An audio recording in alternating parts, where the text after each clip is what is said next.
Hello, this is Hammersmith Chess Club Junior Hour in 5 minutes or so. Another video summary of a session we had in June 2020 on the great British chess players, among them John Speelman. He was at one time number 4 in the world. Look at the rating, early 89. Kasparov, Karpov, the two Ks, the big Ks who dominated world chess in the 80s and 90s.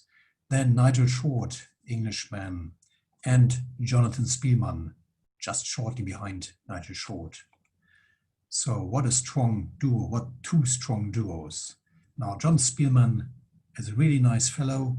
He played simultaneous exhibition different times against members of the Hammersmith Chess Club, only recently in Corona lockdown time online, I think a month ago or so. Now, from all the games that John Speelman played in his, well, nearly 50 years or more than 50 years of his career, it's difficult to select the best ones, and that's not the intention of this short video.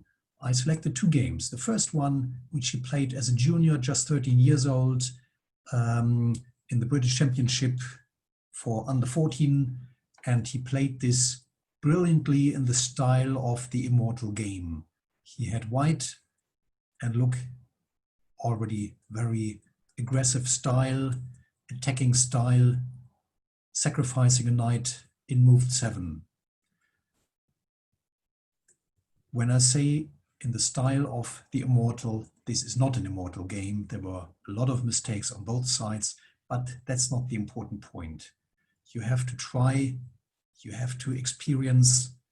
Now, knight c3 was good as queen f4 before, but d4 as the next move is not good. That's just a little too ambitious. Instead of that, the bishop should have been retreated to b3 to defend, and still white has all the time to castle, to bring his rook to the center, to open files and diagonals with d4 later on. Black is just too passive, and the king in the center can't really move away. Now, of course, when you're young, you have this daring attacking style. Maybe John Speelman remembered the immortal, and of course, as in the immortal, also the defender committed mistakes like c6, instead of indeed capturing on c2 and maybe going on with taking d5, etc. So he played too passively here. White again should not have gone with the queen to e4, but now castled. Okay, never mind. Now white should have taken on e5. Instead, white tried to push the knight away from b4 as the defender for d5. Black tried to prevent it with a5, a mistake, should have taken on d4. And white now really did a very strong move, and that is in the style of the immortal, sacrificing one piece, the rook on a1. It's a sacrifice not of rook. There was a knight taken, so it's a exchange, but already white was down a piece, so now white is a rook behind. Now, with older age, probably white would have castled, just remain quiet, but John Speelman, with 13 years, was impatient. He continued attacking, taking on d5, which allowed black to take on c1, like in the immortal, where the queen was entering the first rank, and the mistake in the immortal game, Anderson versus Kieseritzky, was that black continued to take pieces on the first rank, as black did here on h1, instead of retreating with his queen and be satisfied with just a rook and a piece up, or rook up. So he continued to capture the second rook as well. Now white is 2 rooks down. However, the attack starts, and that's from here on a flawless play of John Speelman. Discover check, c7, the king had to go to e7, Queen e5 check, and still it was possible to commit mistakes. Now, a major mistake of black. Black should have gone to d7, where with best play he might have defended to a draw. He went to d7, which was blocking the bishop on c8. And of course, white did not give other checks on e6, blocking his path, his square on e6, allowing black to escape, but white continued in the perfect way, taking on a7, threatening a check on c7. Indeed, it happened here, and black resigned because he has to retreat to e8, and bishop f7 would have been checkmate. So that was the young Jonathan Speelman, impatient as we saw, but practicing the attacking style.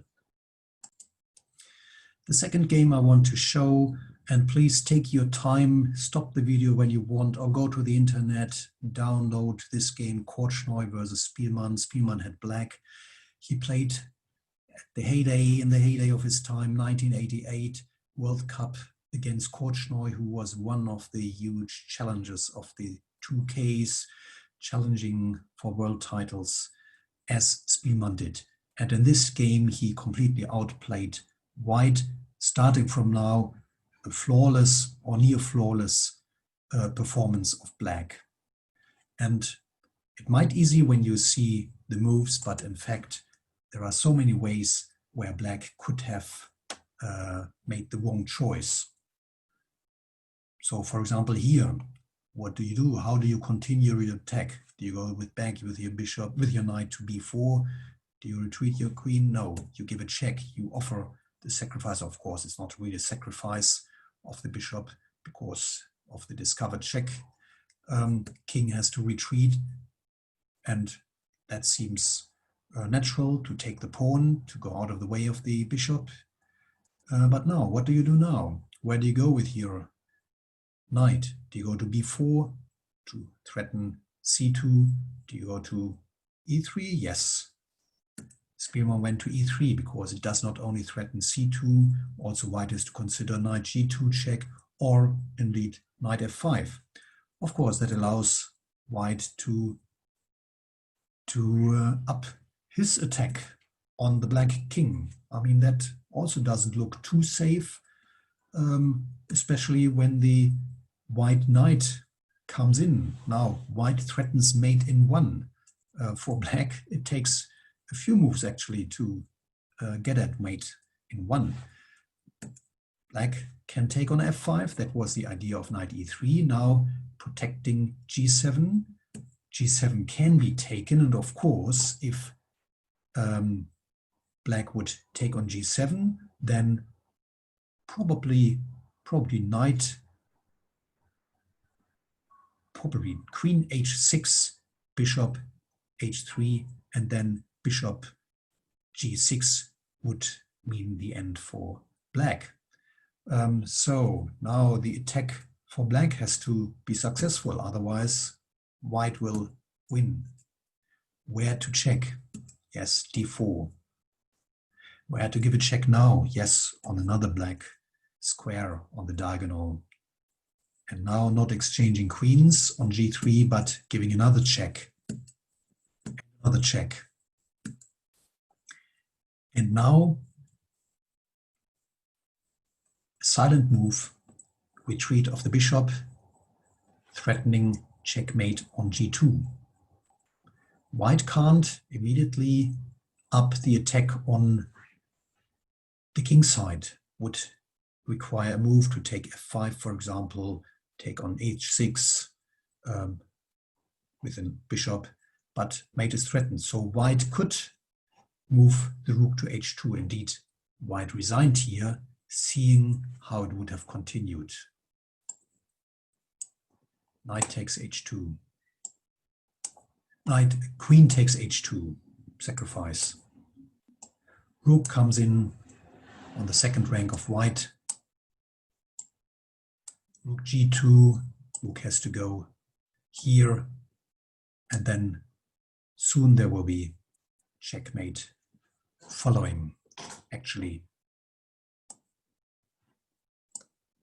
King e1,